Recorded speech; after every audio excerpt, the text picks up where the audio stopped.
চাষি তেল পাম্প তাদেরকে নির্বাচন করতে পারছে না, যার জন্য আমরা যারা উপসহকারী কৃষি কর্মকর্তা আছি বিশেষ করে কৃষি বিভাগে, তারা আমরা ওই চাষিদেরকে একটা ফুয়েল কার্ড দিচ্ছি। এটা আমাদের ডিসি স্যারের নির্দেশে আমরা দিচ্ছি আমাদের কৃষি বিভাগ থেকে।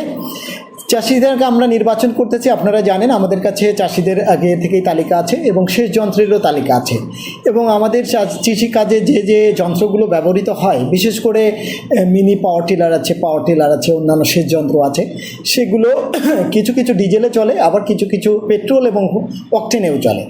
তা আমাদের যেহেতু তালিকা আছে এবং আমরা চাষিদেরকে, যদি আমরা তালিকায় ওই মধ্যে অন্তর্ভুক্ত না হয়ে থাকে, তাহলে আমরা তাকে পার্সোনালি খোঁজ নিয়ে, তার এলাকা থেকে খোঁজ নিয়ে আসতেছি, এসে তার আইডি কার্ড এবং তার অ্যাড্রেসটা আমরা নিয়ে, তার জমির দাগ নম্বর অথবা পর্চা নম্বর, পর্চার যে হিসাব আছে, আমরা সেগুলো সব দেখে তাদেরকে, আমরা যারা চাষি যেন হয়রানি কোনো অবস্থাতেই না হয় সেজন্য আমরা তাদেরকে এই ফুয়েল কার্ড সরবরাহ করতেছি।